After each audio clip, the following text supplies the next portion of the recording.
All right, we should be good to go now. So, colleagues, I will begin. My name is Mary Andrea Sheikha, and I am coming to you today from Unesco Iqba, not in Ethiopia. I'm actually not able to be there right now, but we are based in Ethiopia. And I am part of the GPE KICS Africa 19 Hub. KICS stands for Knowledge, Innovation, and Exchange. And it is a project that is jointly funded by the Global Partnership for Education and the International Development and Research Center of Canada, so IDRC and GPE. And the Africa 19 Hub is jointly managed by a consortium of partners, which includes Unesco ISARO, Unesco Iqba, Unicef ISARO, and the African Union Commission. So today we have representation from all three of these partners, and we would like to welcome them. We'd like to welcome all of our guests joining from around the world. We were very excited to see some people from as far away as Japan in the registration list, and we have guests from all over Africa joining us today. So we are very excited to welcome you and enthusiastically welcoming you to this particular topic on innovation and assessment that is emerging in the COVID-19 era in Sub-Saharan Africa. We think this topic is relevant, we think it's timely, and we think it's something we can all contribute towards and learn from. And we know that assessment has been a struggle even before COVID-19, but that COVID-19 has presented very special, unique circumstances that has challenged us even further in assessing learning outcomes and using assessment to promote better learning amongst all learners. So I'm going to take us through a couple of slides now about this, and then we'll move on with our agenda very quickly and get to the learning. So as I stated, the topic for today is innovation and assessment emerging in the COVID-19 era in Sub-Saharan Africa. This is the KICS Africa 19 Hub map. So the KICS Africa 19 Hub is a place where 18 countries participate, engage in dialogue and learning together. What does the hub promote? So what happens in this partnership? So there's a couple of ideas that are at the heart of the hub.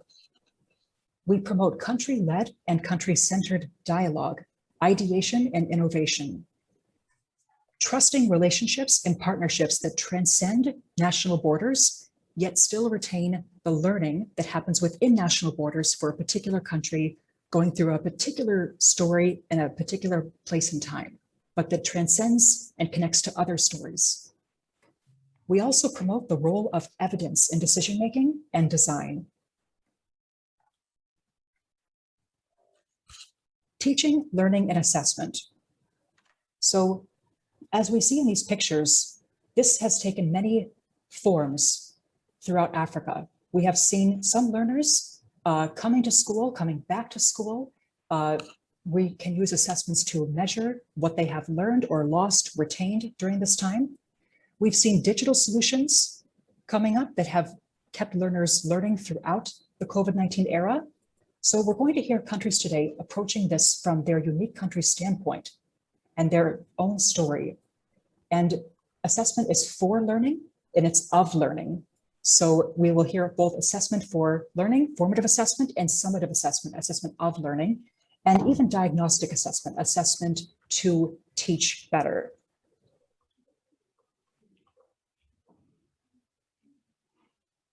So today in this session, we invite you to do a couple of things along with us in this exchange. So at the bottom of the pyramid, starting from below the foundation, we invite you to share solutions and innovations to ascertain and promote the achievement of learning outcomes for all learners, regardless of gender, regardless of background, socioeconomic status. All learners are included and should be included when we talk about learning, regardless of ability.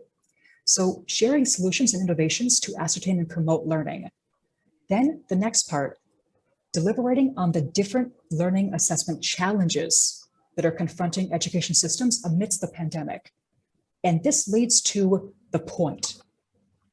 How can we devise strategies to improve teachers' capacity to design and apply learning assessment strategies amidst existing constraints? So what are we going to do with the knowledge that we share that we generate and that we exchange, what are we going to do with this? It needs to come down to what happens in the classroom. And the agenda, I'll just quickly take you through the agenda before we move on with the first speaker. So after this introduction part, if I could ask you to please mute your microphones.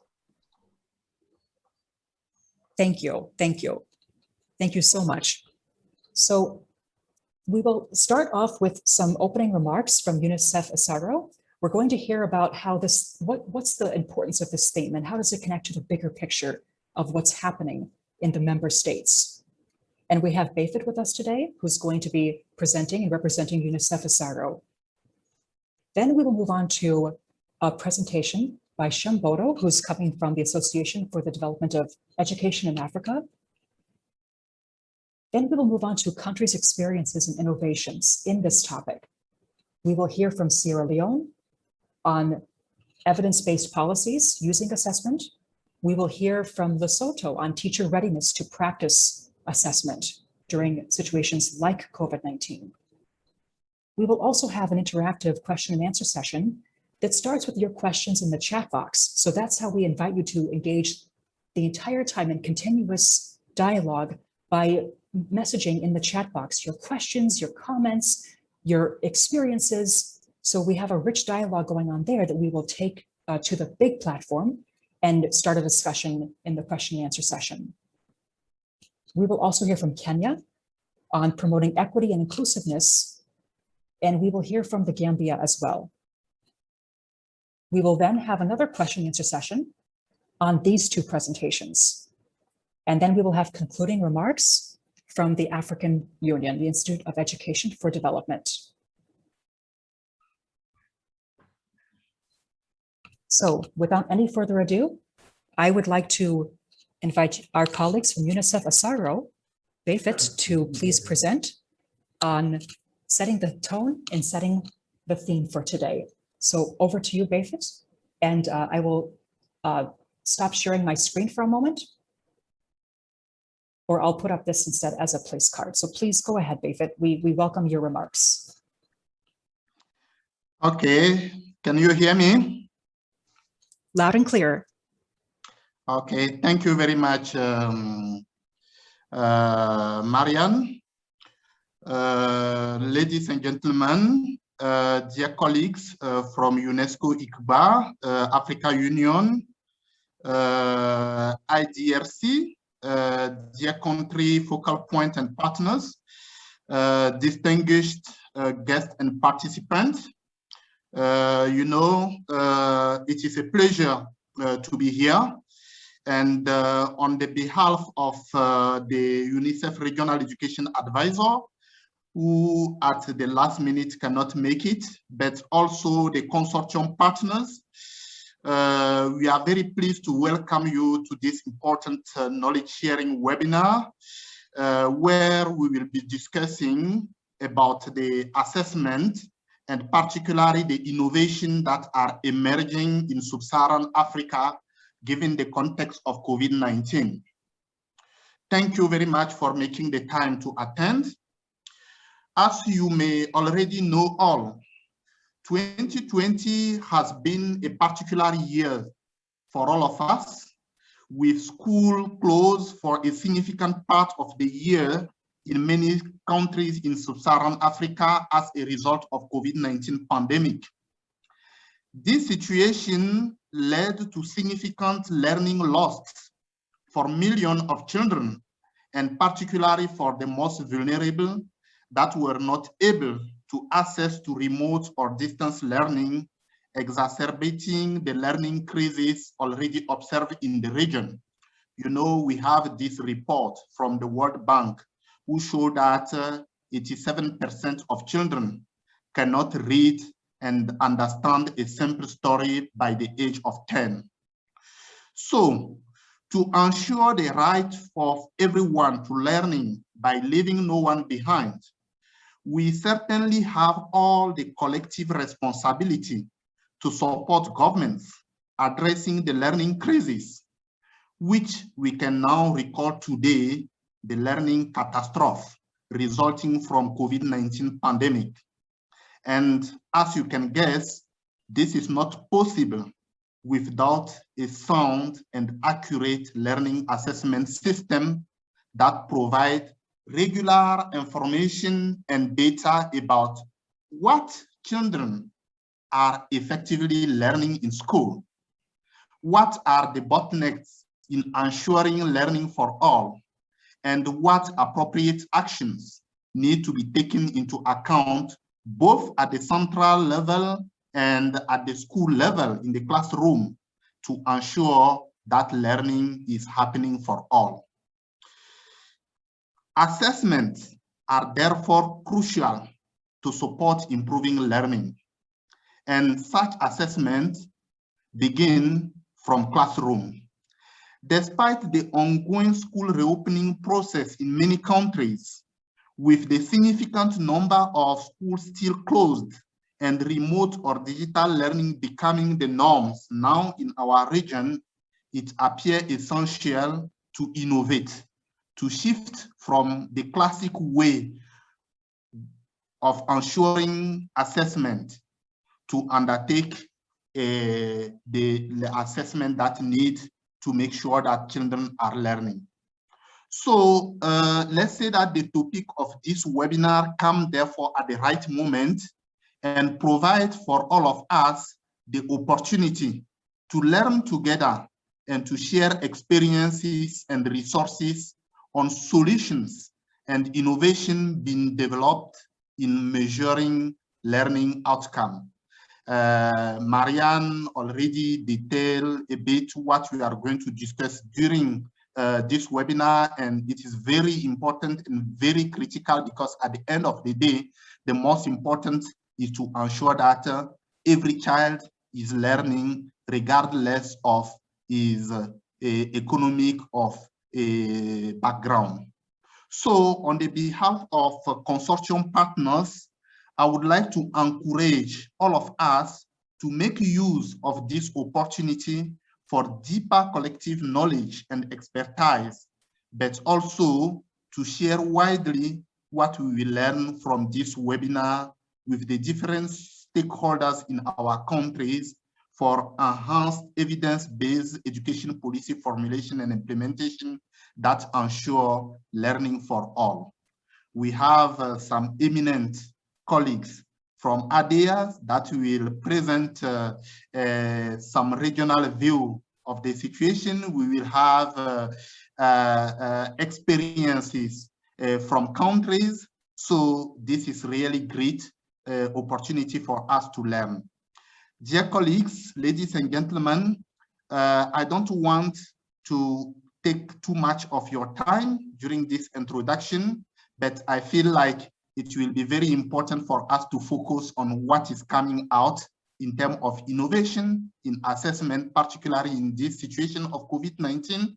And so let me stop here by wishing all of us a very productive and fruitful webinar. Thank you, and over to you, Marianne. Wonderful. Thank you so much, Befit. That was very relevant, focused, and it brought us up to par with the topic. Thank you so much.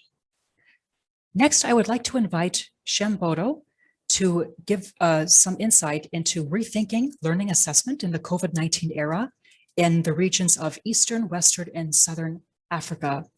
Shem Bodo is a senior programs officer at the Association for the Development of Education in Africa and an expert in strategic leadership, policy development, sector analysis, and capacity development in education. He coordinates with ADEA's program implementation, and he is the association's focal point for the African Union's Continental Education Strategy for Africa 2016 and 2025, the CISA 16 to 25. I'm going to move over to his presentation now. And Shem, please feel free to go ahead whenever you're ready. Thank you, Marianne. Good afternoon, good morning, good evening, colleagues, wherever you are.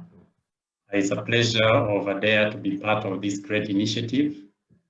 And I would like to start my presentation by perhaps looking at the context, just reminding ourselves, if we go to the next slide, of what are the domains of learning that we generally focus on.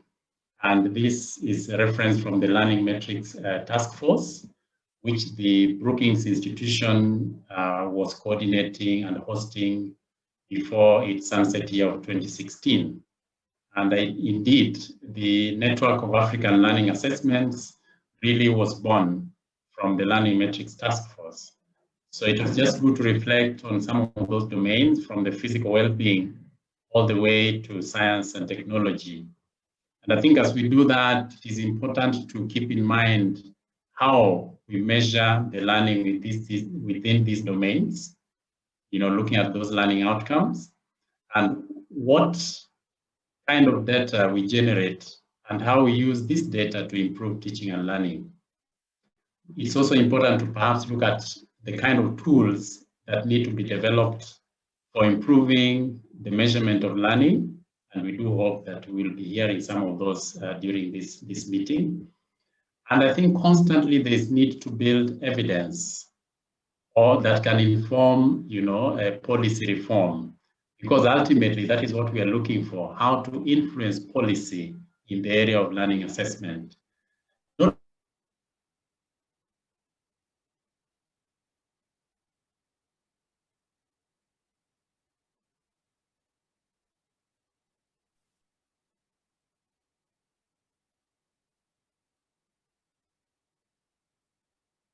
Marianne, it seems that we lost Shem. Yes, I think we did. Okay. Is he still in the audience? Let me just check. Okay. Thank you everyone for being patient. Yes, he's still in the audience, but yeah. Okay. Yeah. Maybe something with internet, but. Yeah, it's been very typical. And today has been a trickier day than normal for many of us. So maybe we'll just give him a moment to rejoin. And in the interim, I'd like to acknowledge the presence of Dr. Yumiko Yokozeki. She is our director for Unesco Iqba, and she's in our presence today. So we welcome her and thank her for being here today. Thank you very much, Marianne. I hope Shem from Adea will come back soon.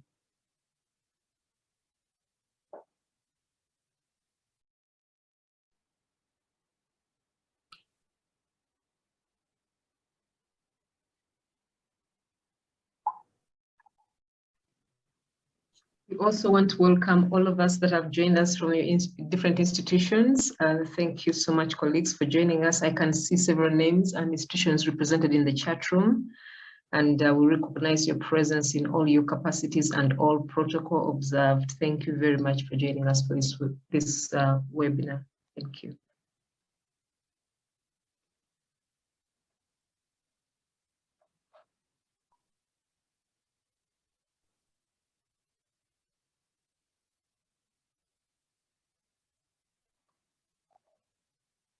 It looks like Shem is eventually out. Victoria, we can take a group photo at this time. It was scheduled for right after Shem. We can take one, and then when he joins, then we can resume his presentation. Is that all right? I think so. It's a good idea. Thank you. Okay, I'll stop sharing my screen. Colleagues and presenters, participants, can we ask you to turn your camera on for just a moment? We know it's not sustainable for long term, but if you can turn your camera on, we would like to see your face. And we'll take a group photo.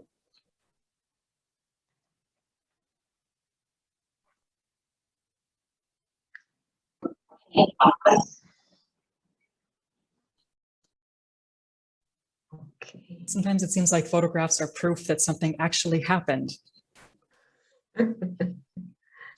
Okay, a few more individuals. Can we ask you to please turn your camera on for just a moment so we can take a group photo, and then we can go back to saving the bandwidth.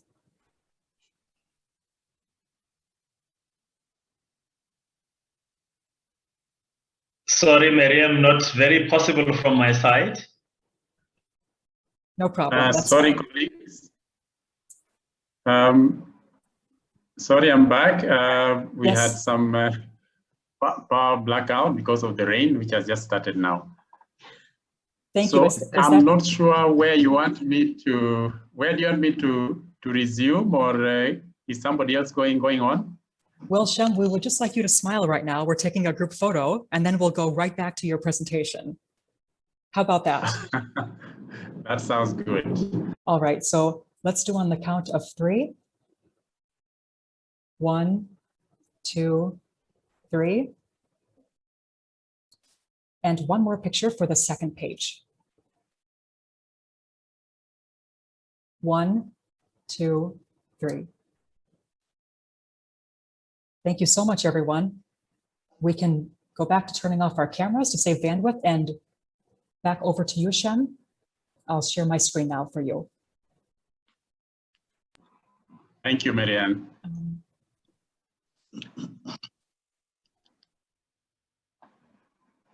Yes, I think I was just now moving to the next slide, where we want to look at what is the task ahead. And it is clear that, at least from our perspective, that the future of assessment really lies more in formative school-based assessment and much less in centralized and summative assessments. But we are also aware that there will be challenges along the line. In fact, already there are challenges along the line, but which we need to really address. And we are looking at the COVID-19 environment as one of those challenges.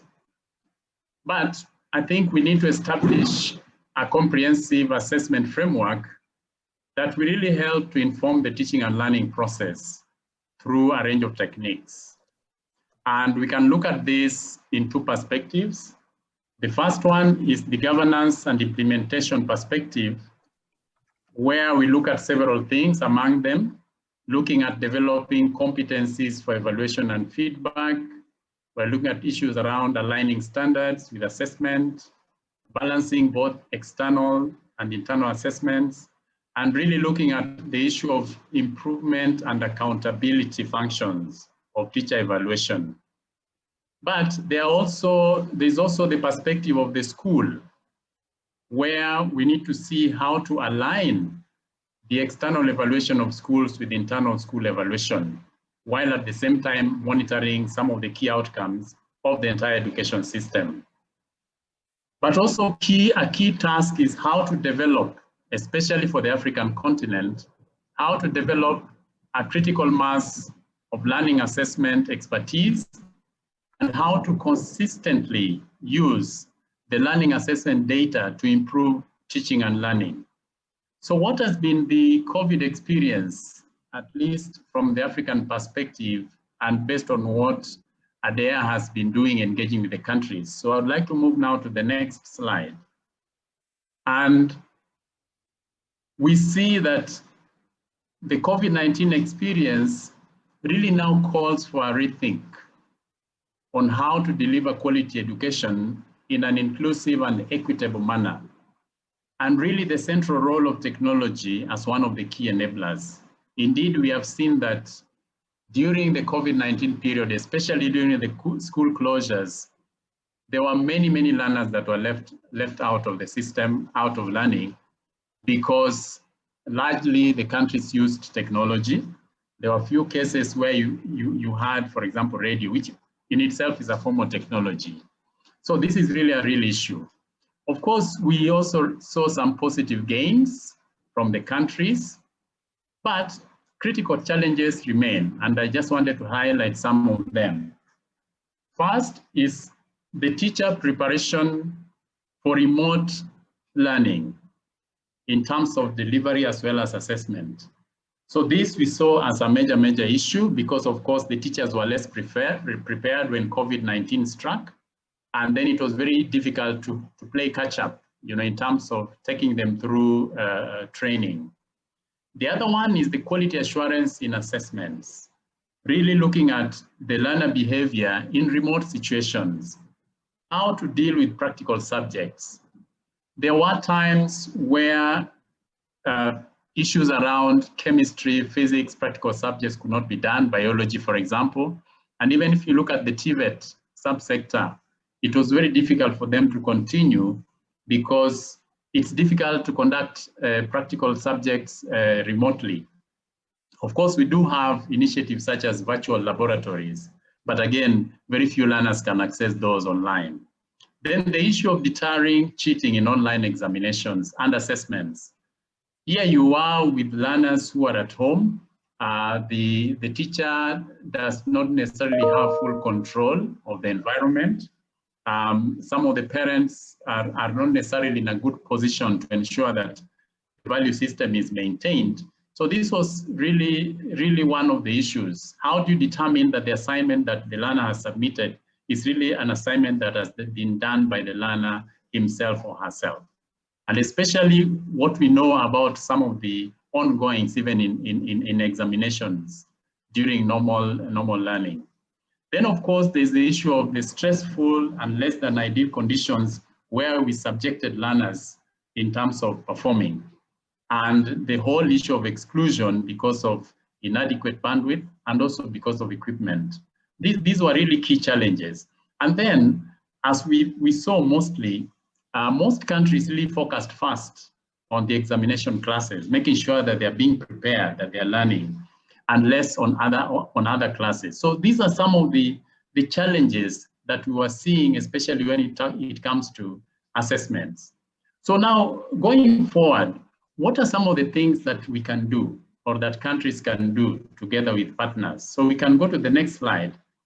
And I think the first one is around adequate strengthening of the capacity of both the management of education systems, but also of the teaching workforce for all aspects of remote learning and assessment. This is really key because, as we know, the teacher is really central, is really core to the process. There is also need to now lay greater emphasis on assessments, of course, without ignoring examinations, as a way of demonstrating knowledge, skill, and competence. Then there's the issue of embracing, contextualizing, and adapting the global experiences. Those shifts, such as flexible grading, through, for example, looking at how to reweight some of the assessments and the assignment grades within a course, and then using multiple methods of assessments, looking at perhaps grading projects, having group discussions, simulations, sending through videos, etc., and really also having examinations that are probably open resource based or assignments and project based, looking at how to incorporate problem solving and also project based assessments even at the lower education levels, because we know that some of these things are happening at the higher education levels. Indeed, they were happening even before COVID-19. But perhaps it is time now to look at the lower levels of education to bring in this kind of examinations and assessments. So looking forward now, going to the next slide, we want to see now how to move forward. And one of the things that I would like to suggest is that we need a sound remote education system that can act as a standalone system in the event that we have a COVID-19-like situation in future, or that can be a hybrid system together with in-person or face-to-face learning. But for that to happen, there's so much that countries need to do, because as we have seen with the COVID-19, our remote education infrastructure, when you look at it from the policy, you look at it from the teacher, the curriculum, the assessment, the monitoring and evaluation, we still have a lot of work to do. And therefore, we as ADEA, we decided that part of supporting the countries is to develop remote education benchmarking toolkits. We have one already on basic education, which will soon be piloting, but currently ongoing is one on TVET and another one on higher education. So I just picked a few norms for the remote education benchmarking toolkit for basic education, which relate really to assessment, learning assessment. One of those is really having a robust policy and legal framework. This is really key, because that is what drives, the rest of the issues. The second one is norm number 3, which is looking at the strong teaching workforce capacity.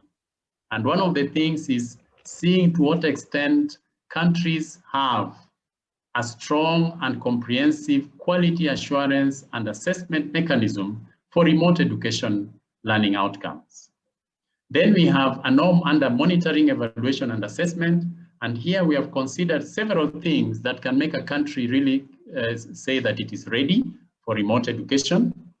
One of those is having a timely and effective feedback to learners as an integral part of remote assessment, looking at how the progress of assessments are aligned to the learning objectives, and also having ongoing, timely, and accurate formative assessments that are provided for remediation processes as well as interventions wherever these are needed. And then, of course, the use of multiple methods to determine whether learning objectives or goals are being met and how to use that data for remedial action. We also need to think around how to provide access to the learning management system and all the appropriate learning and assessment contents. Then there's also need for a country to consider having remote summative assessment processes and certification that is really properly mainstreamed throughout the system. And finally, it would be important that teachers who are participating in remote education are evaluated and also recognized in terms of their performance. So this is just one of those issues going forward that we think that is important when we are looking at the sustainability and the resilience of the education system, especially as it prepares for mitigating against emergencies such as COVID-19. So, ladies and gentlemen, I would like to stop here because I'm sure my time is over, but I believe that some of these things will be fleshed out in the subsequent presentation. So thank you very much. Back to you, Marianne. Thank you so much, Shem. That was robust, that was informative. We really do thank you for this insight. I would now like to call upon Hongi Najora, who is a Senior Program Officer at the Unesco Iqba. And he is going to take us through the next part of the workshop, which will be about country experiences and innovations. So over to you, Hongi. Please go ahead and take it away. Hi, Marianne. Can you hear me? Yes, loud and clear. Marianne. Oh, okay. I had some issues with my computer and I have to join using my mobile. This is the first time I'm joining using a mobile. So, but anyway, I wish I survive. So in this session, as Marianne has said, we are going to have some country experiences and on the use of learning assessment to improve education quality in East and Western and Southern Africa. And we are going to have 2 countries represented in this. And the first one is Sierra Leone, who will be talking about development and implementation of evidence-based policies on learning assessment in Sierra Leone. And the second country will be Lesotho, who will be talking about teacher readiness to practice continuous assessment during emerging situations in Lesotho. So let's go direct to Sierra Leone. There are 2 colleagues from Sierra Leone helping us or presenting for us. And these are Emmanuel Deud, I hope that is the correct pronunciation, who is an educationist and a development partner coordinator. And the Ministry of Basic Education and Secondary Education in Sierra Leone. He also the focal person of the Keep Africa 19 in Sierra Leone. He'll be assisted by Brema Sese, his colleague, who is a researcher and in learning assessment, and also a focal person at the Business of Education, basic and secondary. So over to you, colleagues from Sierra Leone. You have 10 minutes. We shall alert you when the time is about 2 minutes to go. So let us keep time because we are running short of time. Over to you, Emmanuel and Brema Sese. Thank you very much. Good afternoon to colleagues. Good afternoon to all. I am Mr. Sise Brahima, the focal person for the Learning Assessment Unit at the Ministry of Basic and Senior Secondary Education. So my presentation outline is as follows. Get a background, Sierra Leone education before COVID-19 outbreak, innovative approaches for, can you please remove, okay, for assessing learning outcomes in the COVID-19 era, the challenges, the next steps, and the way forward. Next slide, please. Hello. Okay. Now, Sierra Leone operates a 4-tier education system. We have the pre-primary school, junior secondary ages 12 to 14, and senior secondary ages 15 to 17. The country's educational system has continued to successfully navigate its way through after a decade civil war. The outbreaks of the Ebola virus disease in 2014 was another serious hit that negatively affected Sierra Leone's educational system, as most of our schools and other educational centers were used as either quarantine or treatment centers. Our experience as a nation that has witnessed all of these horrible things placed us in a somehow better position to prepare and get ready for any future outbreak. In his views by FRD's Adam Bisodi on inclusive approach to digitizing Sierra Leone's education system and economy, the Honorable Minister and Chief Innovation Officer stated that as part of the measures to help address some of the education challenges, Sierra Leone has formulated nimble policy strategies to ensure that all children continue to receive the education they deserve and in a better fashion. Next slide, please.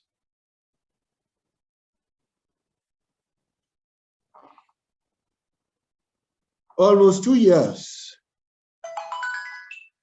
No. Sorry, is this a slide that I sent?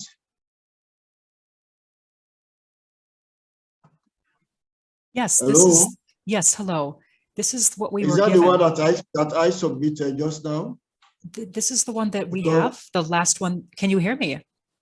Yeah, I'm getting you. Yes, I think this is the latest one we have, but if there's something you want to add to this, please feel free to speak naturally.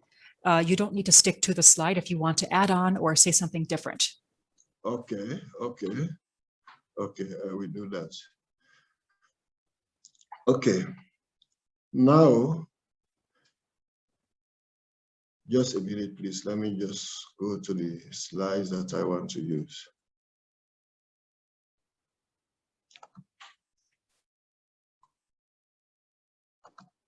Sorry about that, because we are two presenting this. Now, the new direction government established a Directorate of Science, Innovation and Technology, GSTI, and is now using the National Innovation and Digital Strategy to inform and also enhance innovation across government. Using technology, DSTI ensures that government of Sierra Leone delivers on its national development plan and design of an innovative ecosystem. Almost 2 years before the outbreak of COVID-19 in Sierra Leone, the school coverage had increased from 10,747, that is in 2018 annual census, to 11,168, which is 2019 annual census, which ultimately increased enrollment from 1,982,478 in 2018 to 2,654,306 in 2019, giving a difference of 671,831 increase in enrollment with 421 additional schools. Of this figure, 1,317,508 are males and 1,336,798 are females. Close to 50,000 of this enrollment are children with special needs. With the introduction of the policy of free quality school education in August 2018, The total enrollment in schools rose to about around 2.7 million children. That's from the draft 2020 annual school census report. This policy focuses on increasing access to quality education for all school-age children and young adults. The policy covers payment of tuition fees for all pupils in government and government-assisted schools, payment of fees for all children registered for public examinations conducted by the West Africa Examinations Council, provision of core textbooks and exercise books, school feeding program in selected schools in hard-to-reach communities. All of these led to the high increase in enrollment. Now, innovative approaches adopted by Sierra Leone for assessing learning outcomes in COVID-19 era. After Sierra Leone recorded its first COVID-19 index case in March 2020, schools and higher educational institutions were closed. The National COVID-19 Response Council was established, laying down the foundation for a national response strategy to address all issues relating to the pandemic. The ministry, in collaboration with her partners, set up an education emergency task force comprising of 4 pillars working groups, namely communications and media pillar 1, continuous distance learning, pillar 2, school reopening, pillar 3, and operations, policy and planning, pillar 4. Using the pillar working groups, an initial assessment of schools and learning situation was undertaken in all the 16 districts to ascertain the learning needs of the children. In Sierra Leone, the Ministry and Development Partners in April 2022 COVID reintroduced the radio learning programs to engage about 2.6 million children in order to bridge the gap in learning. Only a small number of pupils listened to radio lessons while they were home, and often this was not a regular engagement. It was introduced as a distance learning resource during COVID-19 school closure. Now, the reason why very small number have access because of the mass illiteracy, only large groups have access to radio. So, the various learning assessment undertaken in Sierra Leone. Learning assessment have been conducted, but either at irregular intervals and or determined by the funding available from partners. Additionally, until very recently, limited cognizance has been taken of findings of the assessment, and impact on policy and action also been limited. In fact, there is currently no budget line for the conduct of learning assessment, even though the government has made a commitment to monitor children learning in line with SDG 4 Target 4. So, the learning assessments undertaken by the government, ongoing and numerous debates on the issue have pointed to the need for more information on the learning taking place in Sierra Leone classrooms. In this regard, an Iqba assessment was conducted in 2013, and 3 secondary grade learning assessments, SGLE, conducted in 2017, 2018, and 2019. All the assessments have clearly shown that the majority of PP students are more than a year behind where they should be in the learning of English language and mathematics. Additionally, the studies of which the assessment are part have identified a number of factors likely to be contributing to the observed poor performance of PP students. In September 2020, we are running short of time. Are you able to round up in the next 2 minutes, please? Yes, please. The next steps forward. All the above activities that have taken place have served as a prelude for the establishment of the Learning Assessment Unit. There has been no Learning Assessment Unit in the country. It is now that we are establishing the Learning Assessment Unit with a mandate to implement national learning assessment, to conduct learning assessment, that is to collect data on learning assessment in the country and create a database for the education management system in Sierra Leone. So this unit has in place now. Officials are attached now to the unit. The ministry and the Ministry of Finance, the Human Resource Management are now recruiting people to be part of this unit so that proper learning assessment will take place and more focus will be paid on student learning outcomes. Finally, the Learning Assessment Unit is planning to monitor surveys Iqba to be conducted by Montrose. It will be conducting these surveys in subsequent years. So for now, so far, our learning assessment unit is now at the stage of establishment, and everything is now in place to be properly established and then to carry out learning assessment in the country. So that proper conditions and learning environment will be created for the students to achieve their dreams. So I thank you. Over. Thank you so much, Emmanuel, for sharing those very interesting happenings and innovations in Sierra Leone. Also for sharing some of the results that are coming out from your assessment studies. The fact that we have children performing almost a year or two behind at their grade level is almost a common feature in almost all African education system. So Sierra Leone should not be so much worried about that. And we are happy to hear that you have way forward with the EGRA and EGMA coming up in the future. So we shall come back to you with more questions from the participants, if they have.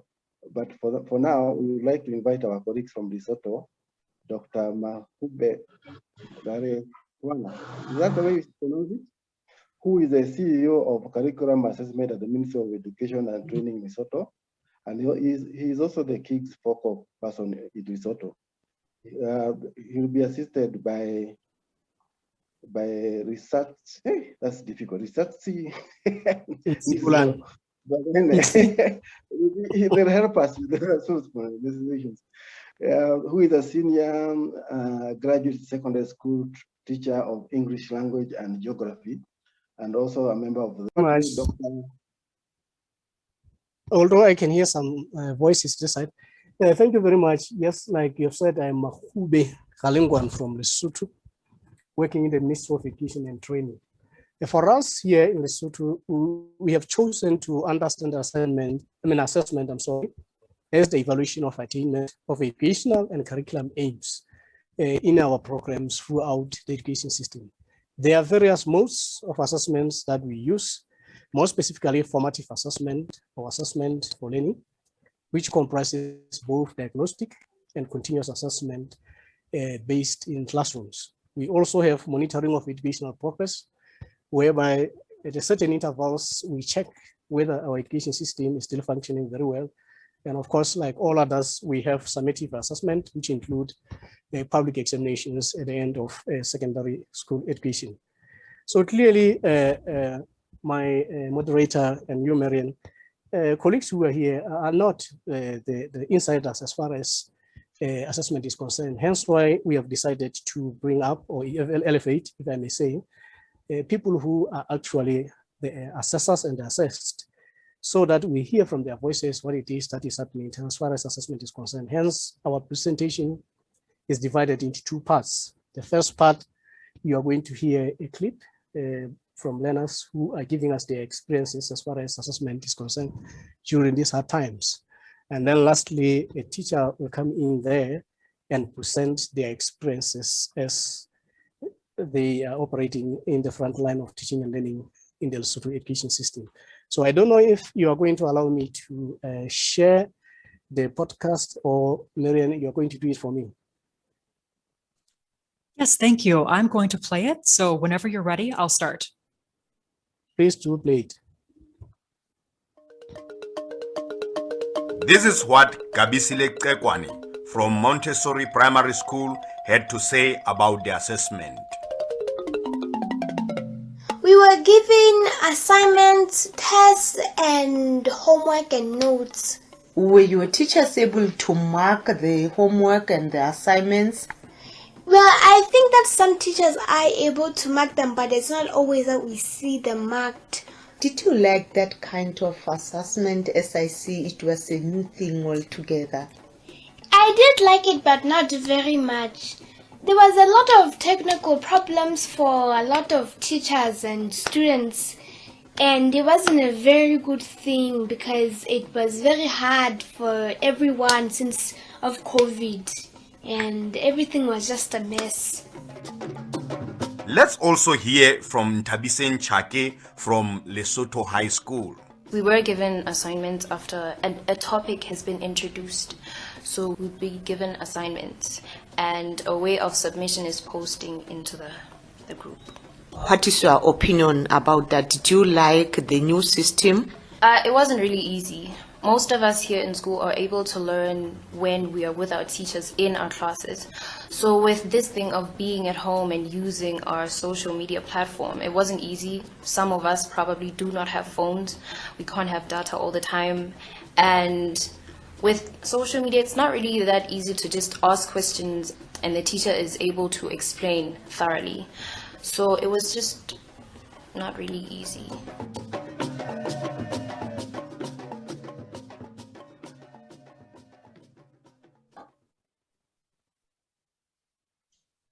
That's it. Thank you very much. What else can I say? You've heard it from the horse's mouth.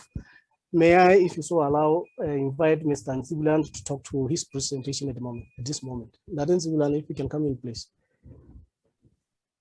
Thank you very much, Dr. Ralengwan, and thank you very much, moderator. Bonjour à tous. Hi, everyone. So, next slide, please. We like Dr. Ralengwan said, we decided to share with you experiences from us teachers and as well as students. You have heard from the students themselves.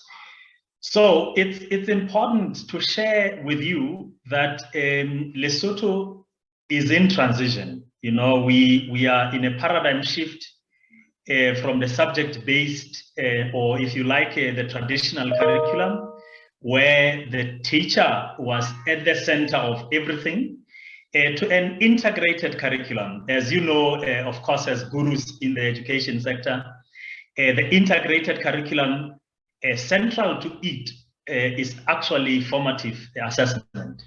It is learner-centered, and it envisages that learners learn better when they do more than they are told. So this is a new curriculum altogether, as we have shared. It was rolled out in 2012 from grade 1 to 3. And as we speak, we are in the final year of the rollout. So teachers already had challenges, of course, with formative assessment. Understanding the curriculum itself posted a challenge. You know, there are a number of issues that came in, you know, issues of training and all that. So all we are saying is the event, actually the advent of COVID-19 found us as teachers still trying to learn this new animal called integrated curriculum. Then it says there was some salt added to this wound, therefore, when COVID-19 came into Lesotho. Next slide. And we will try our level best to stick within the 8 minutes we are allocated. So what happened when the virus came into the Mountain Kingdom? The public primary schools closed on the 19th of March, and they are yet to open. In other words, in the public schools, learners are now almost a year sitting at home without learning. I picked public primary schools because there are many, but with private schools, there was some sporadic attendance, you know, to schools allowed by government. But because there were a number of lockdowns, then they had to go back home. So there was this intermittent attendance to school. But when you look at the public sector, the public schools, learners in the primary school have not been attending school since March 2019. So it says issues of assessment, therefore, have suffered a lot. And when you look at the secondary schools, they also closed, and then they opened in 2021 in phases. And it is of importance also to note that while they were still at home, it was very difficult for them to engage in remote learning, if not impossible, because in some areas, of course, there were issues of access to internet and access to data and all that. So, talking about assessment when learners are at home, one would only talk about a very few private schools and a very few, of course, high schools or primary schools that were able to secure teachers who would voluntarily want to teach learners while at home. Next slide, please. Can we round up with the next 1 minute, please? You're running short of time. Sorry about that. Okay, I'll be very quick. I'll definitely be very quick. If you can turn to the next slide, I'll be very, very quick. So there were attempts by government, of course, to engage in radio and television programs, but those ended in July. And there were some attempts, of course, to use WhatsApp, but there were a number of challenges associated with that. And it is important, therefore, to note that as the country, we had to decide that those learners who were at home, when they open this year, they will move to the next grade. In other words, there is this automatic promotion. So it leaves much to be desired in terms of assessment, whether it's summative, whether it's formative or diagnostic. But at the end of the day, assessment was hampered by COVID-19. Next slide. To mitigate these challenges, there is a development of accelerated teaching and learning interventions. They are yet to be implemented. Government also talked to the companies responsible for network, and then there is a zero rating agreed upon by these institutions, so that there is free airtime, internet for learners to harness education, but this too is yet to be implemented. So next slide. So in conclusion, next slide, please. In conclusion, we can say that in Lesotho, there are a number of challenges that came as a result of COVID-19. And some of these, of course, related to shortage of internet, shortage of teachers, classrooms, and what have you. And critical to this is the possible delay in procurement of a vaccine, which would, to some degree, be a solution perhaps for these learners to go back to class. So in short, we are sharing with you in the Mountain Kingdom challenges more than recognizable progress. And in the name of time, I should stop here. Thank you very much. Thank you so much, colleagues from the beautiful Mountain Kingdom. We are excited to hear about the audio was really interesting. I was really excited to hear the experiences from the point of view of the students, which is very interesting. When they say it's quite a mess, they had no data, you can't ask questions, cannot get a proper explanation. Those are things that we really don't know unless we hear it from the student. Also, we are happy to hear about the assessment using WhatsApp, and maybe when it comes to the question and answer session, maybe you will give us a bit more on that, and also the zero rating internet. So, and at this point, I would pass it over to my chat moderator. Program. One of them is the National assessment tests, which is called in short as NAT. And we also have the early grade reading assessment and the early grade mathematics assessment. The NAT is a curriculum-based assessment, and EGRA and EGMA are competency-based assessment. NAT is census, while EGRA and EGMA are sampled assessments. Can we move to the next slide, please? In the past, before the arrival of NATs, we used to have the primary school leaving certificates. And a change occurred in 2002, where the primary school's leaving certificate was replaced by the national assessment test. The primary school leaving certificate was conducted on grade 6 students to mark the end of the primary school, which is grade 6, and to transit to the junior secondary. Can we move to the next slide?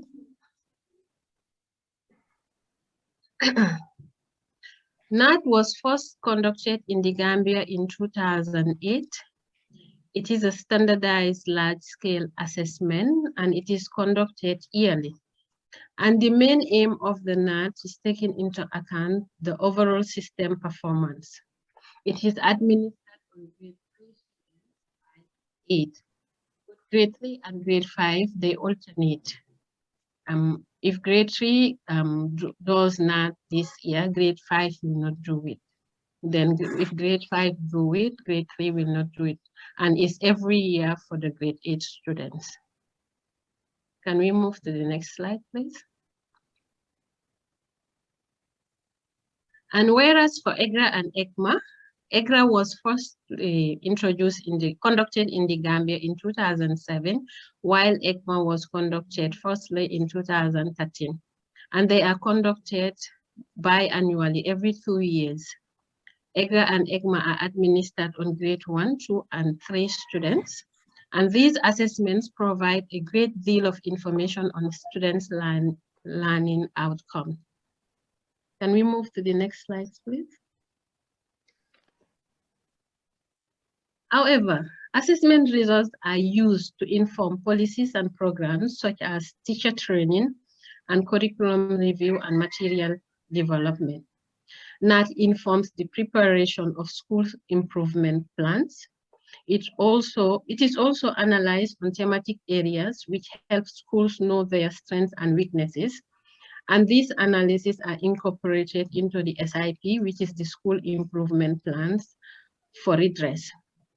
Now, when we say thematic analysis, maths as a subject, we know that it has different portions in mathematics. You have algebra, arithmetic, and the like. Now, when we analyze the results, grade 5, 3, and 8, it's analyzed into thematic areas. Now you have the national mean and the regional mean. And this will help schools to know whether they have performed above the national or the regional. If they have underperformed, then they will know what strategies to put in so that the school can at least move from where they are to a new average point. Can we move to the next slide?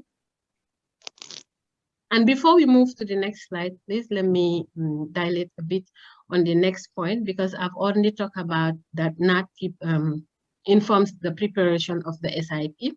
It also informs the school performance monitoring meeting, and it's disseminated in the form of scorecards, which strongly encourage data in the school. Now, at the end of the presentation, a sample of the thematic analysis and the scorecard is presented there on a slide. Now, let's move to the next one, please. NAT results are used to closely monitor schools' performance and teacher allocation. And the data are also used to set standards for pupil performance, whereas EGRA informs teaching and learning, and it also monitors the reading skills at the national level. EGRA also informs a number of policies that preceded the development of ESSP.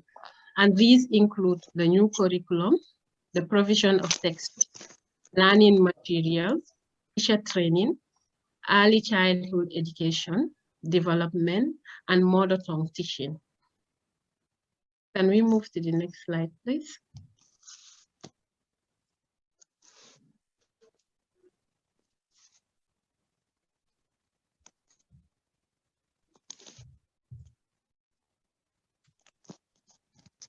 Okay.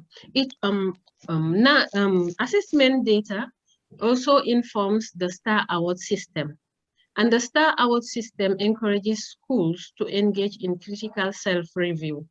Now, below you have a breakdown of the STAR Award system. Now, for a school to be awarded a single star, a minimum of 90% of its pupils must enroll or set the relevant external examination. And examination performance should be at least 25% pass rate. All no and low cost minimum standards are met. Now, for a school to be awarded 2 stars, a minimum of 90% of its pupils enrolled must set to the relevant examination, at least 50% pass. Whereas for a school to be awarded 3 stars, a minimum of 90% of its pupils must enroll and start the relevant external examination. Examination performance is over 75% pass rate. Now, can we move to the next and the last slide, where we give a picture of the thematic distribution. We call it thematic charts and the school scorecard. Now, the thematic charts will inform the school on their performance in the thematic areas, whether they have performed above or below the national mean. The dotted lines represent the regional mean in each team, and the gray line represents the national mean in each team. You will see that in this year 2018, in mathematics, these are the teams in which students were tested. They were tested in number numerations, algebra, geometry, measurement, and statistics. And for this particular school, this is its report on the thematic area. Now, the head teacher will use this thematic analysis and prepare its school improvement plan. And this will help and inform them. Now, they will know in which area they will want to do more training or set up strategies to help their students to perform very well. Now, if you look at the thematic analysis in the area of measurement for this school, as opposed to other teams, they performed below other teams. And if there is any intervention that is needed on the teacher side or the students, maybe this school will go in for the training of teachers in the domain of measurement so that their students will acquire more skills and perform better in the next NAT. And this analysis is for grade 5. And this is done for all the schools, being public, madrasa, or grant-aided schools. And it's prepared by the assessment unit. It's done yearly. And a report will follow up after all these analyses. For the scorecard, the assessment unit does not handle this. Maybe Mr. Alpha can dilate more on the scorecard and tells you how it is operated and it is used by the schools. I thank you very much for your kind attention and the time that you used to listen to our presentation. Thank you very much. The floor is yours. Thank you. Thank you, Fatimata.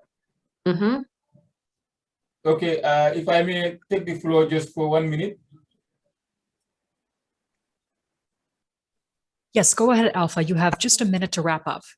Okay, thank you very much. I think it is very good. Fatimata has done a very good job. They are the new generation of our next data and assessment. So that's why we have to start involving them from the work.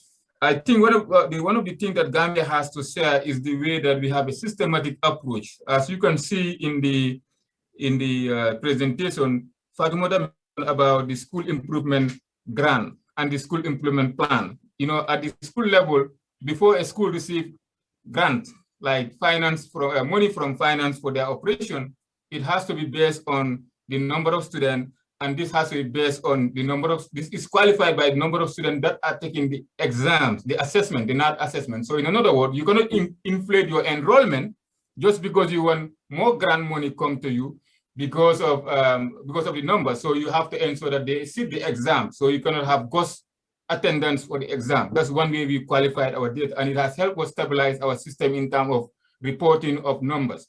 The other point is the school improvement plan that head teachers must present before they get the grant has to be informed based on the NAT result, the assessment results. So this is another opportunity where you could see that the money is organized in the form of that investment in terms of the plan. And the other part is the star award system. You see, you have a school now beginning to compete to have more than 1 star, 2 star, 3 star. Again, how do we use the exam? Is the proportion of the exam shows that how much you're going to, which kind of star you are going to get, which has some kind of benefit and recognition and bonuses. And then the other one is the school community report card. That's the last slide. The last slide shows where the rest of the community comes and join the school to make back the input that the school were giving and how much they have translated those input into outcome, learning outcome. So this is a whole systematic approach that the government has been doing in terms of using assessment and integrating it with other data to inform school reform. Thank you. Thank you so much, Alpha, and thank you so much, Fatima. This was very systematic, detailed, and we can really see the thinking that went into putting this together today to inform us about what's happening on the ground and at the governmental level. So we appreciate this. It's very important to use assessment data to inform policies at both the school level, on the ground level, all the way up to the governmental level. And we know from the KICS analysis last year that this is an area that needs to be focused on more in the next couple of years through KICS, is how to use assessment data. And this is really a formative assessment when we use assessment data to inform, for information to inform policies and practices from the classroom all the way to the policy room. So thank you so much, our presenters from the Gambia. I would like to re-invite Anne to come back and give her presentation on what is happening in Kenya for education inclusivity and equity. So Anne, if you're with us, you can begin your 10 minutes, 8 to 10 minutes.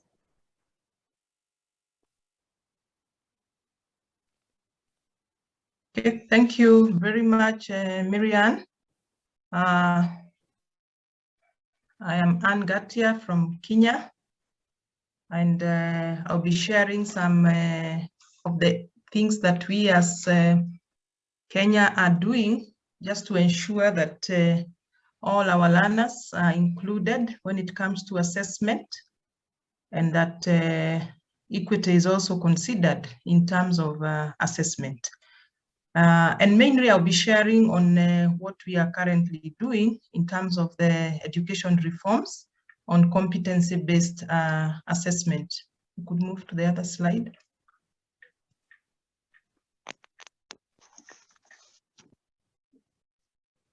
We could move to the other side.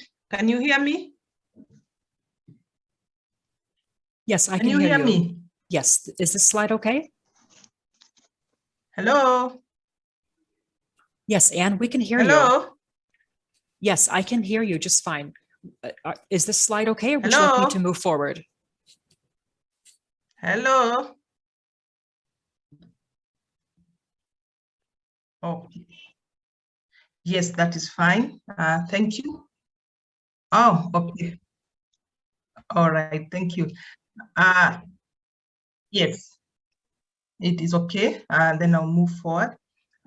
Those are some of the things that as Kenya, we are trying to show, or trying to make sure that all our learners are included, including assessment by peers, assessment by self, and also when we talk about authentic assessments, performance task-based assessment, integrated assessments, and assessment of core competencies, assessment of core values, and a case of how we assessed at grade 3.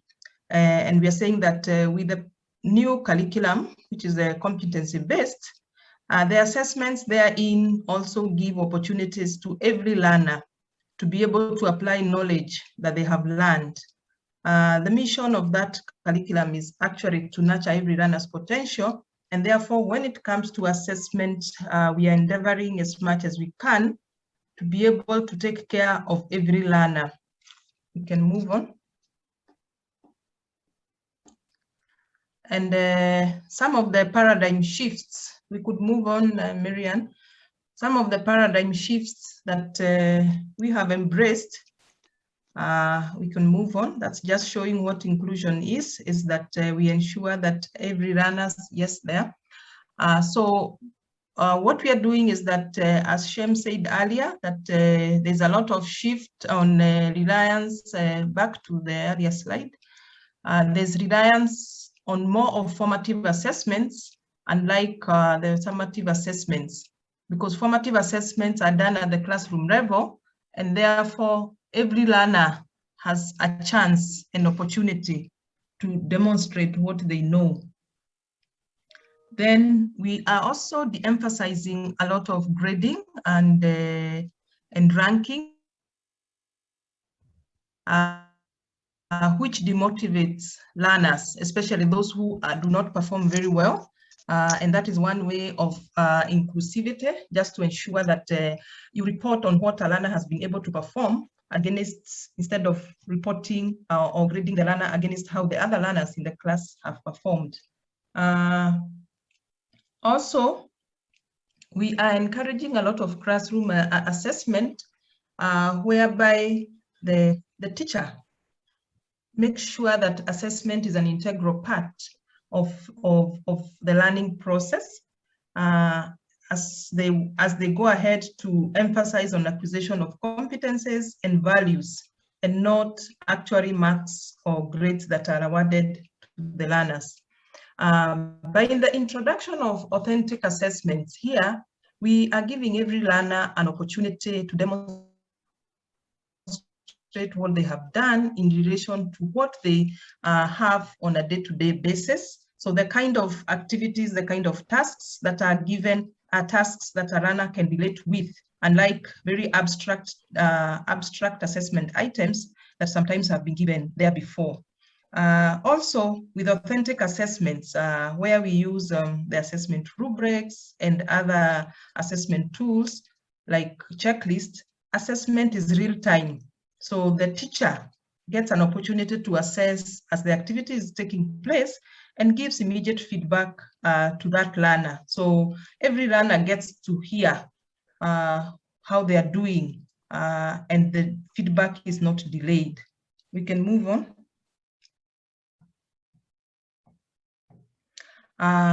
Also, another innovative assessment that we are talking about is what we are calling integrated assessment.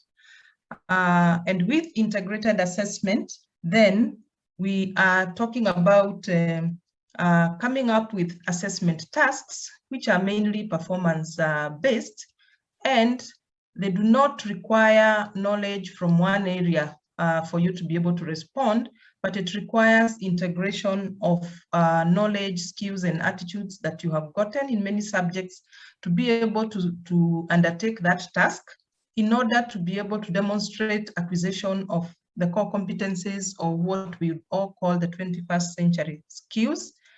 And with integrated assessment, we are saying that a learner gets an opportunity to utilize the information that they have learned in different subjects to be able to be creative, to be able to solve a problem, to be able to apply digital literacy, to be able even to solve or critical thinking, among other things.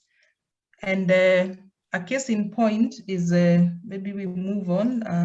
I'll come back to this slide. We can move on, Marianne, for the sake of time. We could move on to where we have integrated assessment. Okay, let's move to the next slide. Okay, so a case in point is what we have been able to assess our learners at the grade 3, which is what we call a performance task, that you ask the learners to undertake a project of around 2 months. This particular performance task has well-defined standards, well-defined criteria of what you are looking for and how it is going to be assessed. And the task is also drawn from different subjects. Again, in the integrated tasks, we are also endeavoring to ensure that we consciously assess the core competencies, or what we call the 21st century skills, and we also assess the values, among other things. And also, it is integrated because we are also trying to see how do we reach out to the community. What is it that learners can offer at the same time learn? So there's also a target in terms of community service learning. Also, another innovation is when we assess the literacy, we are emphasizing a lot on assessing the oral skills so that we are able to find out what are the reading levels, at what competencies can our learners speak, at what competencies are our learners in terms of reading and even writing. And when we come to the scoring, we are using the rubrics where we have descriptors of different levels of performance. And also we report qualitatively. We are not ranking, but we are actually saying at what level is the runner leading? At what level is the runner writing against the given benchmark or criteria that was set? When we come to numeracy, again, we are also bringing in a lot of authentic tasks, whereby instead of just asking the normal mathematics, then we relate the skills in mathematics to what a learner is familiar with in their local environment.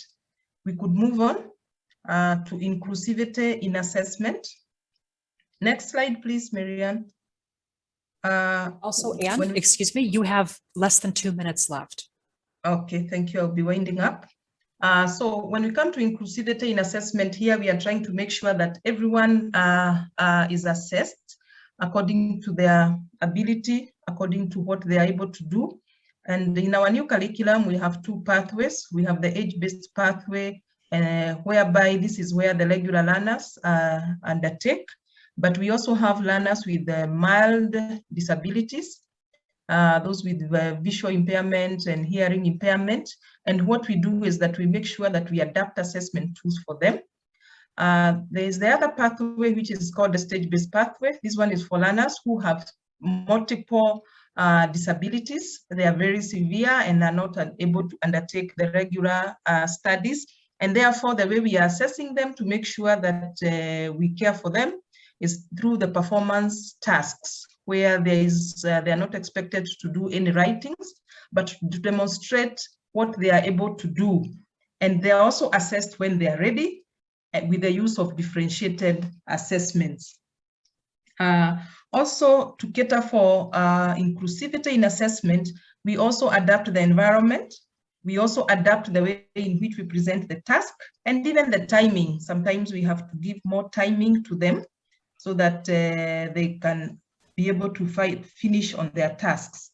Again, another way where we are making sure that we have equity and inclusivity is using multiple multiple assessment tools, just to make sure that everybody has something to answer, because all learners learn differently. And therefore, when we have multiple assessment tools, then we are sure that we are taking care of every learners. Again, just like I said earlier, that we are trying as much as possible to assess the core competencies and core values. And as you assess the core competencies, you are able to make sure that every learner can demonstrate at least one of the competencies that they require for them to survive. Another innovation is that in assessment, we are moving away from the traditional Bloom's taxonomy when we come to the development of the assessment tools, and we have embraced other education taxonomies such as the revised brooms, the depth of knowledge, etc. Another very useful way where we are making sure that there is equity is the use of portfolios, especially at the lower levels. And we are encouraging the learners to be able to develop portfolios on given tasks, because this one gives room for learners to express themselves in the best way they can. The last one is about reflection in assessment, that learners are being encouraged to reflect on their performances in assessment, and through reflecting, they are able to look at what went on well, what did not go on well, and how they could improve, so that every learner feels that they were able to do something and that they have a chance to do better next time. Thank you. I wish to stop there. Yes, that's good. Thank you. Your time was just about up. Thank you so much, Anne. This was very informative.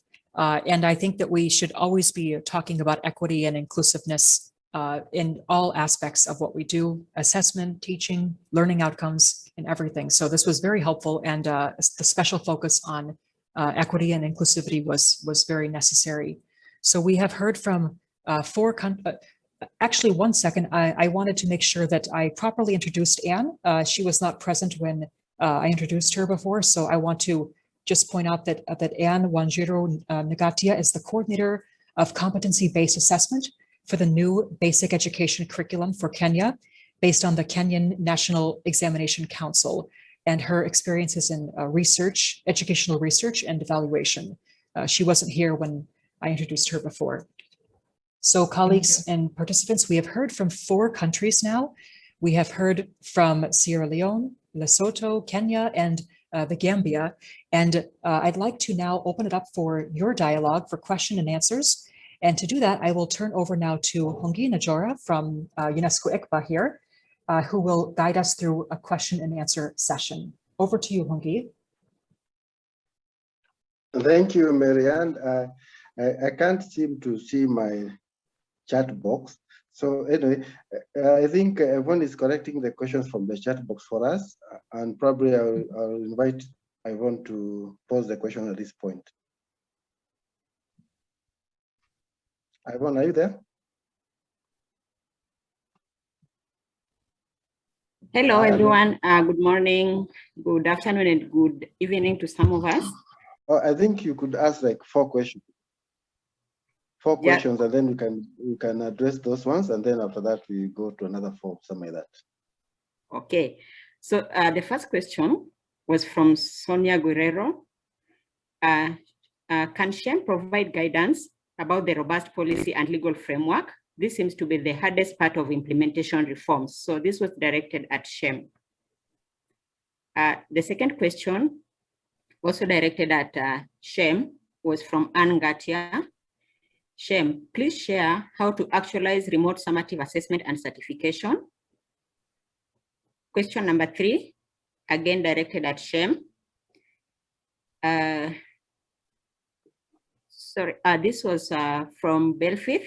Actually, it was agreeing with some comments that SHEM had made, but I'll just read it is.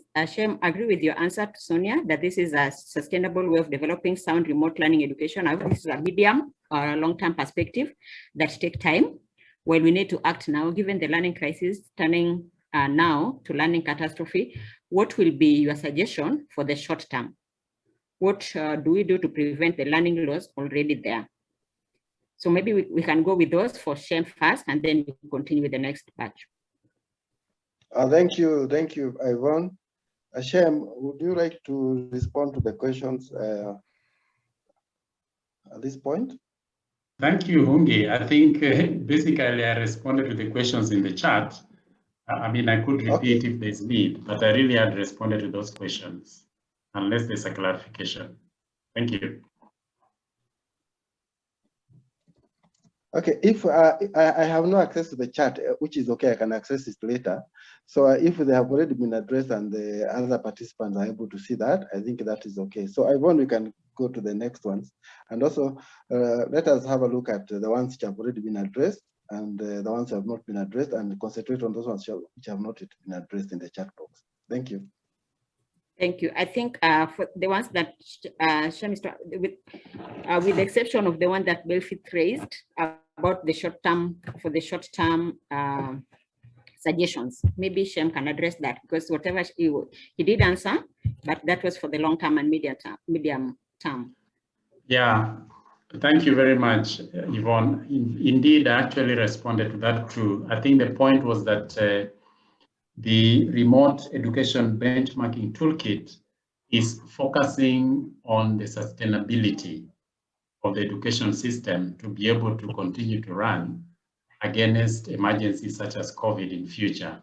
And I did indicate that, of course, the provisions that we require countries to meet is not something that is going to be met in a very short time, but we expect that there'll be progressive,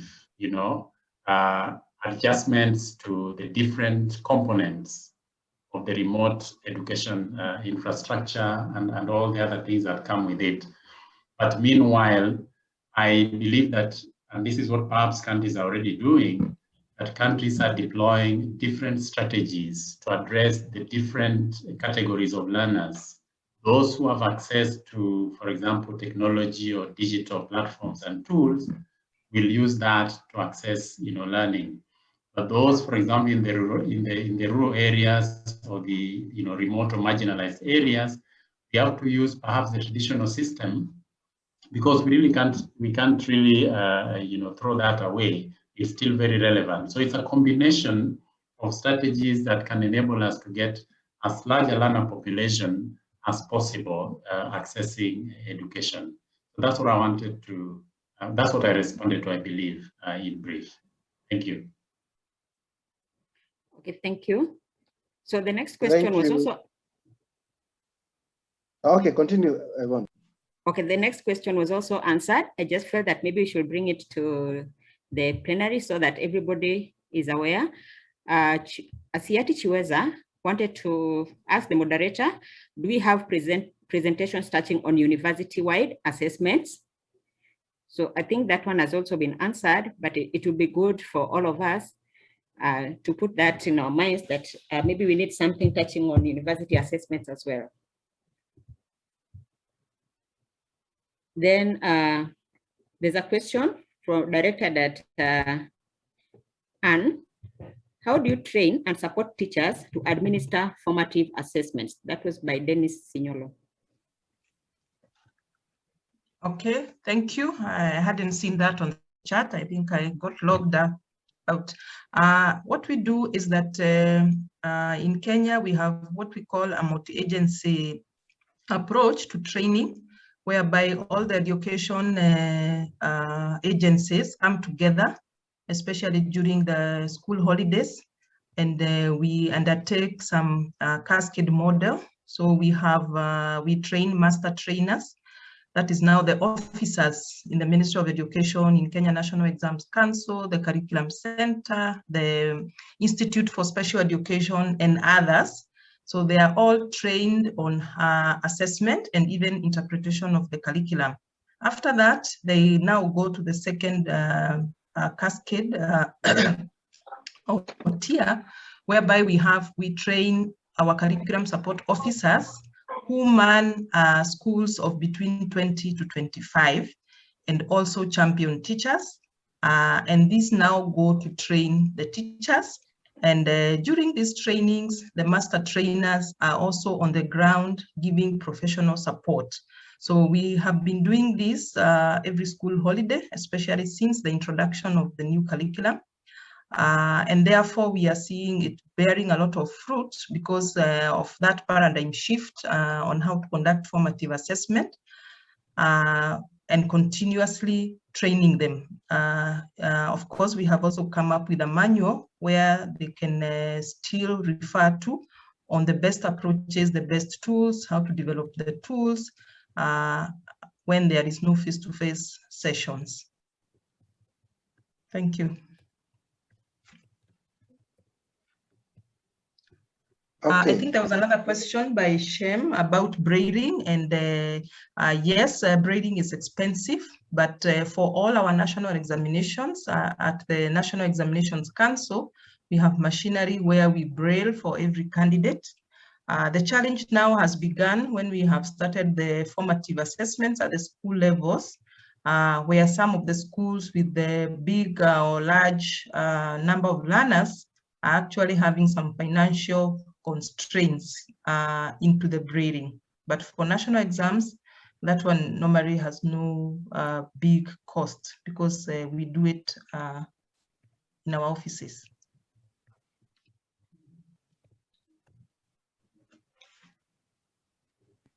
Okay. I think, are we through with the questions from the chat, Yvonne? Yes, I think. Okay. The rest have been answered. Okay, so at this point, I would like to invite the audience to, if you have a question to any of the panelists, to all of them, you can post it either at the chat box or you can actually just raise up your hand. I'm not able to see your hands from this end, and I think my colleague Mary Ann will help me with the... Sorry, Ungi, I think there was a question, a pertinent question by Dennis Signolo on the chat room to the country presenters. Yeah. Okay. He's asking how do you ensure that assessment does not result in the exclusion of the most marginalized? Maybe the country presenters could respond. Thank you. Yes, that's a good question, actually. Yeah. Maybe we can have any of the panelists would like to handle that one. Just come in. Okay, I could. This is Anne. I could take it up. One of the ways that we ensure that the marginalized are not excluded, one is to ensure that whatever we assess is one from the syllabus, and two, we look at the learning experiences or the teaching and learning activities, and we develop assessment tools from them.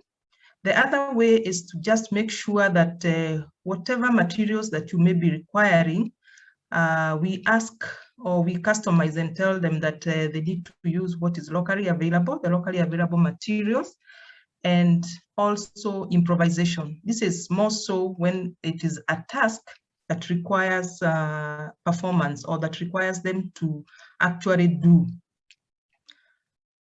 So those are some of the ways that we make sure that everybody is included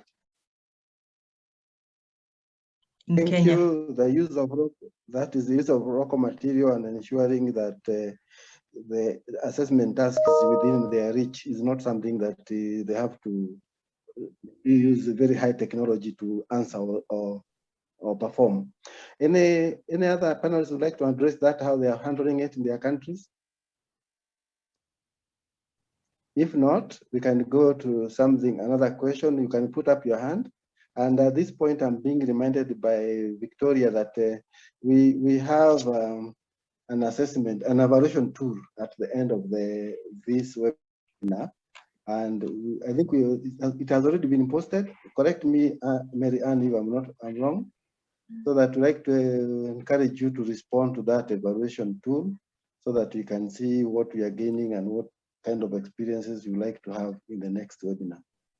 Yes, Hunky, the link has been posted into the chat box, and thank you for drawing our attention to it. We really do encourage everybody to take 5 or 3 minutes just to fill this out. It won't take long, but this is our assessment, so we can inform our future webinars. So with the theme of the day, we really would appreciate you to give a few minutes of your time. The link has been shared by Yvonne in the chat box. Okay, so for the sake of time, if there is any one question that you think must be a burning question that must be answered or be asked, maybe you can ask. Otherwise, you'd like to continue with the other part of the program. As you can see, we are running short of time. So with your permission, maybe I would get back to Mary Ann unless there is one last question. Yes, Hungi, there's one that has been shared. Yes. From Can you Jaji. read it out for us? Yes. He says, I can't raise my hand, but aside the development of the tools, how do we ensure assessment exclusion through the provision of the needed infrastructure? Can you repeat that, please? Aside from the development of the tools, how do we ensure assessment exclusion through the provision of the needed infrastructure? Okay. Any of the panelists would like to handle that? Or the audience also can also free to come in. We remember we are all sharing experiences and information. It might be somebody else. Sorry, Hungi. I think the question is about assessment inclusion, not exclusion. It is inclusion, eh? Yes, through the provision of the needed infrastructure. How do we ensure assessment inclusion through the provision of the needed infrastructure? Yeah, that's what I think. And that is very similar to what Anne has just been answering. So sorry, can I just quickly take 10 seconds to shed some light on it? There is a follow-up to that question, and I was talking about it in the context of technology. You know, where with COVID and everything, there is so much that we're moving online without necessarily thinking about whether the infrastructure to accept these teaching, learning, and assessment platforms are available in the most, in the remotest parts of our member states. So how do we ensure that, do we have a separate discussion around infrastructure for education provision post-COVID? Is it a separate discussion that we should have to see how member states could be supported with online and offline tools to ensure that the most marginalized groups are not excluded? You know, like Shem mentioned earlier on, those in the refugee camps as well are also to be included. So that's the direction in which my question was. Thank you. Thank you. I think now it's clear, and I think part of the answer that came up from Anne, our colleague from Kenya, Anne, also applies there. Anybody would like to add something on that? Or do we leave it as a question to tackle as we keep moving on? I know it's a challenging question.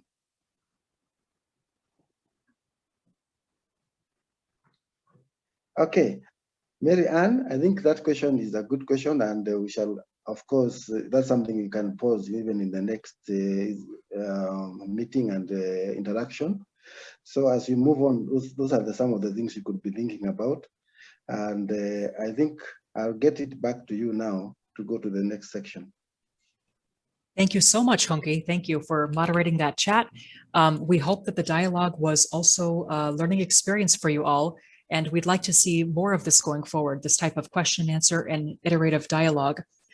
We have Joy Nafongo here from the International Development Research Center in Canada.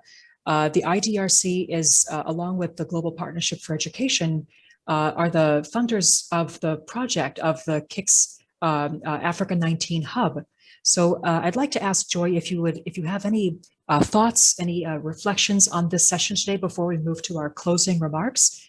We welcome you, and we welcome also your reflections if you'd like to share anything with us. If not, that's also fine. We don't want to put you on the spot, but if you're interested. Thank you, Marianne. Of course, I'll be happy to share something. This has been quite an enriching discussion. I agree from the time we began. I agree with, I think it was Befeth who highlighted the importance of learning assessment. It is an integral part of learning. And also we do acknowledge that while it's important, there's a lot that can be done and that needs to be done to improve the whole assessment process and also the use of assessment data as we continue improving learning. So this is a very crucial thematic area, and I'm glad to hear from countries and also from stakeholders from ADEA about their experiences with strengthening learning assessment.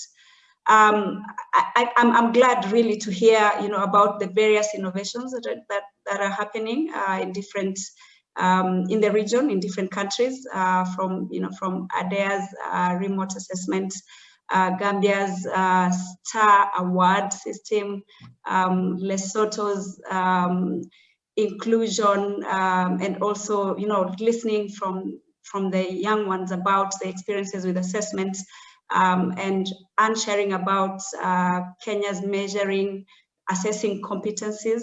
This is very good. I think it's part of knowledge sharing. It's part of us learning from each other, and also just getting to see where each of the countries in the region is. So this is really good, and I enjoyed listening and also learning from countries. As GPE Kicks, we are glad to be part of this process. We are happy to support knowledge sharing, but also knowledge generation. We are currently working with the PAL network. We are funding some research around citizen-led assessments. I think this is also going to help us to see, for example, issues of inclusion. If you're talking about children in the very marginalized communities, children in the rural areas, how can they be assessed? I think this research will help us to, figure out perhaps how we can pick some of the lessons to see how we can reach children who are marginalized because of, certain aspects. And then also we are going to be supporting a number of research initiatives as well. We also have one coming up soon. I think Marianne mentioned earlier that when we did an in-depth mapping, priority identification earlier on, it was last year, which most of you actually participated. It showed that we do have a gap, in we do have a gap in assessing learning, but also a gap in using assessment results to improve the learning process. And we have research coming up on using specific data to nurture specific competencies for young people, especially looking at the 21st century skills. And I see Kenya working a lot on competency-based curriculum. I think that is important, but it also be good to hear from other countries, how they are nurturing competencies and how they're linking assessment of these competencies to the 21st century skills. So I think this is a very important conversation. It's a beginning of a journey talking about this huge thematic area. As you can see, the questions in the chat, there's quite a lot, so many angles to learning assessment, from identifying experts in the region to identifying specific gaps, also identifying, model innovations in the countries that would be willing to share lessons and also share with other countries. So there's a lot to be done, and actually, let me thank the Hub team for facilitating this process, and for everyone for being willing to step forward and share your experiences. I do hope that going forward, we are going to continue this engagement. Even, it doesn't have to be through a virtual webinar, it can be, but we can also explore other opportunities where we can continue sharing the knowledge. Otherwise, thank you so much, and I look forward to future learning experiences and sharing experiences. Thanks, Marianne. Thank you, Joy. Colleagues, Joy Nafungo is a senior program officer with KICS. So, and we always appreciate her presence and her guidance and her support for the work that we do in Africa 19. I would like to remind you all before we leave that we have some closing remarks from the African Union Commission. So please stick around. Do we have Adamtar Nabator here with us today? Is he here? Yes. Yes, wonderful. Thank you. Mr. Nabator is a coordinator of the Pan-African Institute of Education for Development at the African Union Commission, and he is responsible for education management information systems. So we welcome his expertise to hear some closing remarks to round up today's event. Over to you. Thank you so much. Dear colleagues and participants, we have reached the end of our webinar, and for me it is a hard task to provide a conclusion remark. because we shall be closing the door on stimulating debate, but I hope that is not the end of the debate. However, it's my honor and pleasure to bring you greetings from the Commissioner, Professor Sarah, the Commissioner of Education, Science, Technology, and Innovation. You can hear the word innovation there. I'm honored to express appreciation to you all for your participation in this webinar. I would like to thank the presenters and also the KICS Secretariat for the effort in assuring that the consortium KICS is implementing the project. As you know, COVID-19 has changing all the facets of education. You agree with me that teaching, learning, administration are all online, but assessment is quite excluded. The innovation in assessment is sometimes a neglected topic. This represents an important gap in the policy debate around the practitioners and the policymakers of education. Solving this problem through our webinar calls to put learners, students at the head of education in our continent. Innovation in assessment in our current context will help us to assure the comparability of data and to produce credible indicator for policy makers. This is our perspective as African Union. The webinar provided an opportunity to review the responses and technical solutions in this matter. For us as IPED, we are looking toward integrated aims to ensure that data is captured at all levels. And we acknowledge the outcome of this very important webinar. For the African Union, cultural change and staff development will be required to achieve our common objective, SDG 4 and CESA.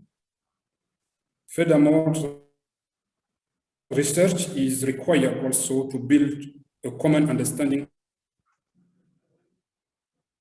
of assessment to enhance the synergy between the alternative approach that we get from the presenters. In the same vein, IPED is committing to using the AU, the African Union advocacy platforms, in advancing the work of KICS. We thank all the participants and look forward to engage further on other topics. I would like to thank you once again.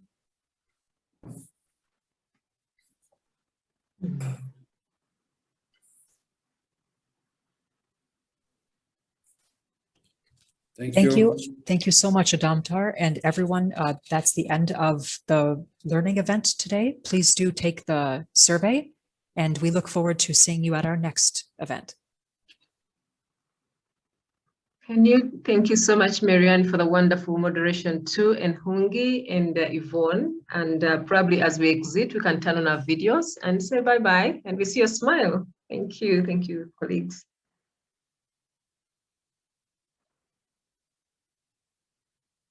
Bye-bye. Bye. See you. Have a nice Bye-bye. evening, morning. See you. Bye. Bye. Bye.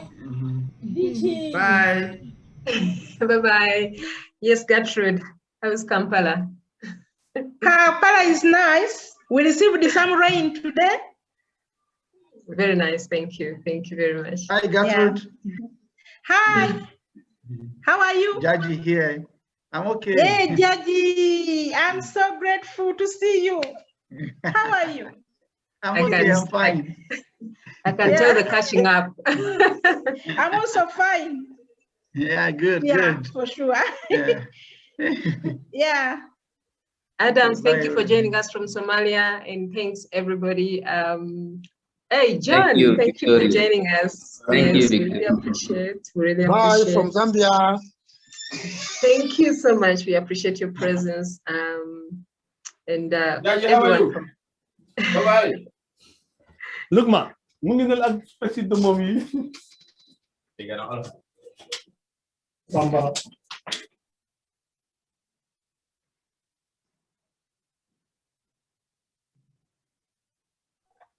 Hi, Marianne. Hi, Pasawit. And hello, Anak.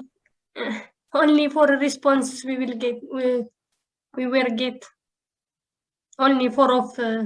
That's okay. We'll get more. Also, we're going to email everyone the survey because some people left a little early, and there's no reason why we can't send them. We have their email addresses. I think we are grateful today because around 50 participants are joining our meeting. Makia, are you just joining us now? We're told you in another meeting. How have you been with us? Becky?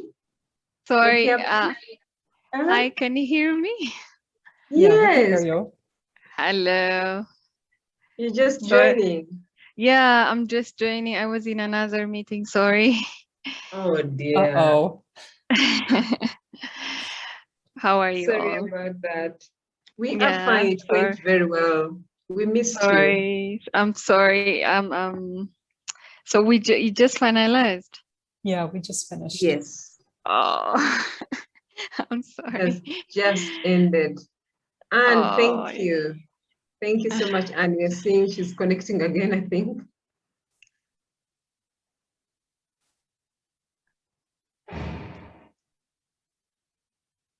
Oh, so thank you so much, Marianne, and thank you, colleagues. That was awesome. All right, thank you, everyone. I'm going to log out now. Oh, Yes, sorry. Go ahead, Victoria.